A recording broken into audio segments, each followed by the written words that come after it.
Hola amigos. هذا هو الجزء الثالث والأخير من عباقرة السجون، ولكن هذه المرة مختلفة تماما، لأن قصتنا تدور عن واحد من أخطر رجال العصابات في التاريخ، الرجل الذي فاق إسكوبار في جرائمه، المعروف الذي لا يعرف إل تشابو.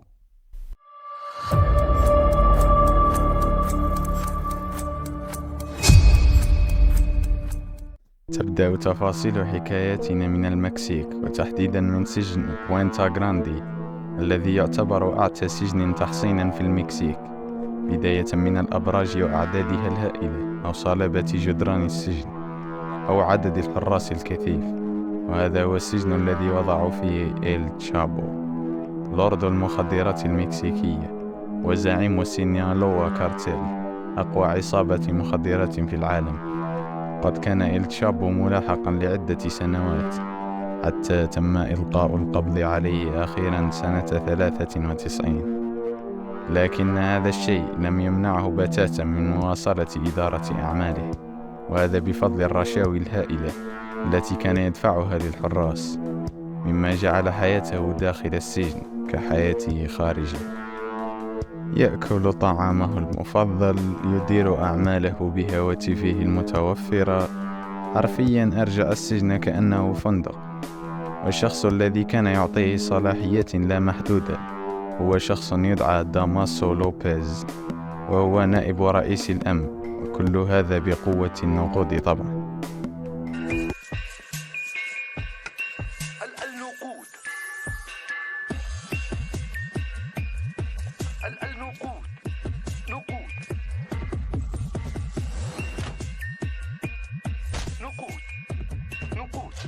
والأمر الذي جعله أقوى من إسكوبار هو تطويره لنظام تهريب جديد، وهو التهريب عبر الأنفاق، بتوظيف عمال بمستوى احترافي، والهدف منها كان أمريكا، لأنها ذات أكبر دخل. فكانت أمريكا تطالب السلطات المكسيكية بتسليمه، لأنهم أكثر المتضررين من أفعاله. وفي سنة 2001، وبعد الكثير من النقاشات التي دامت لسنوات، قالت بأنه سيتم تسليم بعض المجرمين إلى السجون الأمريكية، الأمر الذي أغضبه ووتره في الوقت ذاته، ما جعله يبني فكرة للهروب. وفعلا، وخلال بضعة أسابيع فقط من التخطيط، وصل لخطة مفاده. أولا، إعطاء رشوة لصديقه لوبيز الذي ذكرناه سابقا، وهو نائب رئيس الأمن، وطلب منه تقليل عدد الحراس في يوم معين، وأعطى رشوة أخرى لأحد العمال المسؤولين عن غسيل الملابس، وهذا ما كان عليه الحال. وبتاريخ 19 يناير 2001 تم تقليل عدد الحراس، ودخل إسكوبار عربة الملابس المتسخة، وتوجه لسيارة في موقف السجن، ولكون السيارة تابعة لأحد المرتشين تمكن من الخروج دون تفتيش. بعدها غيرت عصابته السيارة، ثم تم نقله لمروحية طارت به بعيدا، وبعدها إلى سيارة مدرعة ومصفحة أخرى، وتوجه إلى عاصمة المكسيك، مكسيكو سيتي. وأخيرا، وبعد كل هذه التنقلات، وصل إل تشابو إلى أحد مخابئه المجهزة. وبعد ذلك زاد توسع إل تشابو وسيطرته، وصار يجني المليارات سنويا، وسيطر على مناطق كبرى في البلد بقوة الأسلحة النارية بالطبع.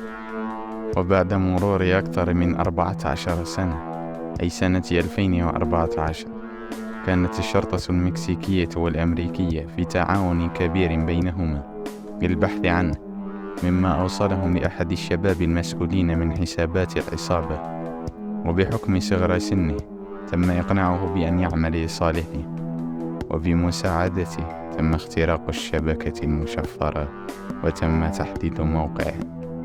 وبالطبع فورا تم إرسال وحدة التدخل السريع إلى أحد منازله، وتمت محاصرته. لكن ولشدة صلابة الأبواب التي كانت مدعمة بالفولاذ، تأخروا في فتحه، مما سمح لإسكوبار بالاختفاء. وعندما فتحوا الباب، هنا كانت الصدمة، لا أحد في المنزل، مع أنهم يحيطون بكل ركن فيه، فكيف فعل ذلك؟ حسنا حسنا، لأشرح كل هذا نرجع قليلا للوراء، وتحديدا لحظة محاولة فتح الباب. ذهبت الطباخة إلى إل تشابو وأخبرته أن الشرطة المكسيكية على الأبواب. فورا توجه صديقنا إلى الحمام، وتحديدا إلى نفق تحت المغطس. لم تصدقوني؟ ها هي الصور إذن. كانت عصابة إل تشابو متيقنة أن هذا سيحدث لا محالة، مما جعلهم يبنون مخابئ وأنفاق سرية للهروب إذا حدث أي طارئ. ولكي تفتح هذا المدخل السري عليك أن تلمس شيئا معين وراء مرآة الحمام، صدقوا، لفتح الأذرع الهيدروليكية لتدفع المغطس بعده. أخذ الأمر وقتا طويلا من الشرطة وقوة التدخل لمعرفة الطريقة، مما سمح له بالهروب هو ومن معه لأبعد مكان ممكن. لكن هذا كان بلا فائدة لوجود الخائن الذي كان معه، ذلك الصبي الذي ذكرناه. فتم تحديد موقعه في إحدى الفنادق، وتم القبض عليه لاحقا.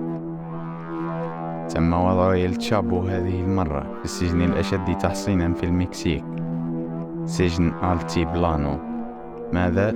لكنك أخبرتنا أن سجن بوينتا غراندي هو الأشد تحصينا، فكيف ذلك؟ نعم، الأشد تحصينا سنة 2001، لكن إل تشابو كما ذكرنا لبث 14 سنة وهو هارب، الوقت الذي تم تشييد فيه السجن بلانتو. حسنا، على أي حال فلنرجع لقصتنا. كان هذا السجن أو سجن ألتي بلانو أشبه بالثكنة العسكرية لشدة تحصينه، ما جعل السجن الذي كان فيه إل تشابو أولا يبدو كروضة أطفال بالنسبة له. وهذه المرة لا توجد رشوة، فقوتها مختارون بعناية.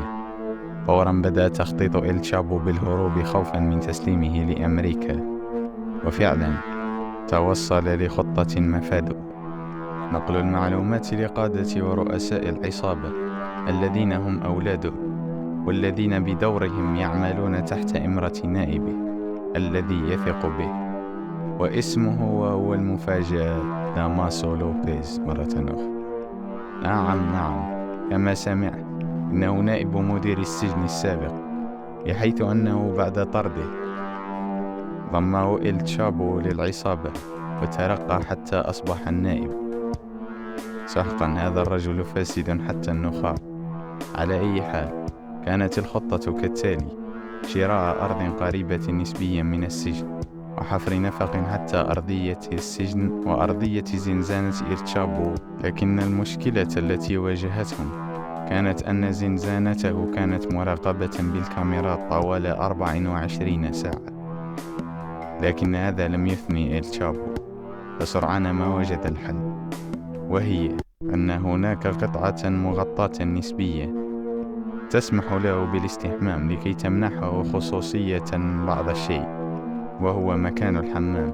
لكن واجهته مشكلة أخرى، وهي كيف سيحددون المكان بالضبط، فهذا صعب جدا.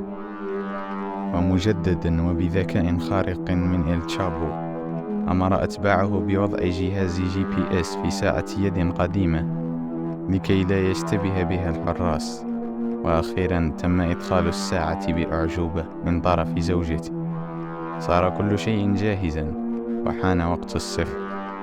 وأخيرا بعد 16 شهرا، وتحديدا يوم 11 جويلية 2015، هرب إل تشابو. وهذا هو فيديو هروبه.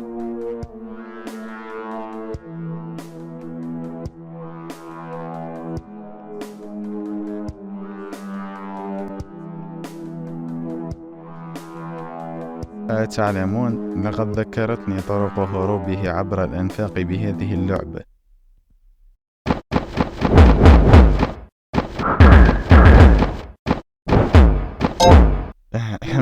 حسنا، سنعود للقصة. بعد هروبه الأسطوري، ذهب إل تشابو بدراجة رباعية الدفع إلى شاحنة نقل البضائع العملاقة، وبعدها إلى طائرته الخاصة، واختفى عن أنظار الشرطة والحكومة. لم يدم الأمر طويلا، بعد 6 أشهر تم الاشتباه بأحد المقرات ذات الحراسة المشددة في ضواحي أحد المدن، وبعد المراقبة والتحري المستمر تم تأكيد وجود إل تشابو، وتم اقتحام المقر بواسطة القوة المسلحة، وبدأت المواجهة الدامية بين الطرفين، وانتهت بسقوط أفراد العصابة.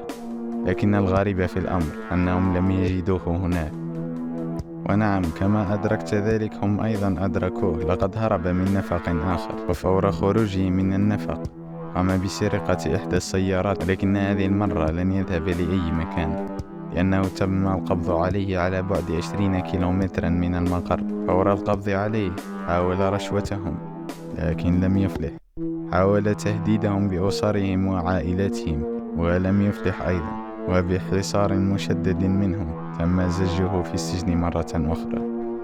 عرف القاضي أن إل تشابو ونفوذه ستخرجه من أي سجن في المكسيك، فحكم عليه ليرحل لسجون أمريكا بأسرع وقت ممكن. فور ما تم ترحيله إلى أمريكا، تم ترحيل القاضي إلى البرزخ في نفس السنة.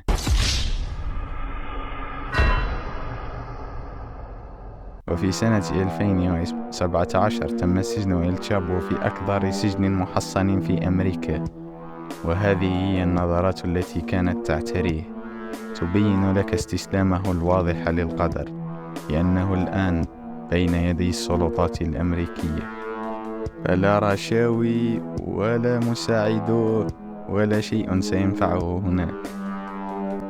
لكن لن تعلم أبدا، فكما قام بالهروب فإنه سيحاول الهروب مرة أخرى حتى إذا كان في غير بلده. انتظر قبل أن تخرج من الفيديو، علي شرح بعض النقاط المهمة. لقد سألتموني في السابق لماذا لا نستطيع تنزيل الفيديو، والسبب بالطبع هو الكوبي رايت. أجل، لقد علمت هذا مسبقا.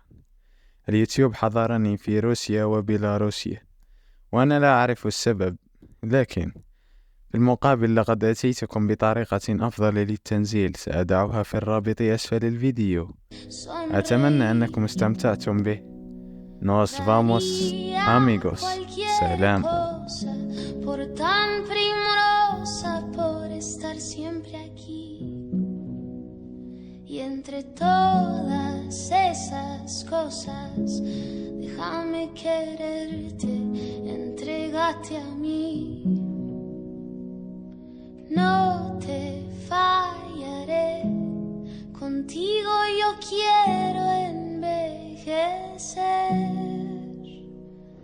Quiero darte un beso, perder contigo mi tiempo, guardar tus secretos, cuidar tus momentos, abrazarte, esperarte, adorarte, tenerte paciencia.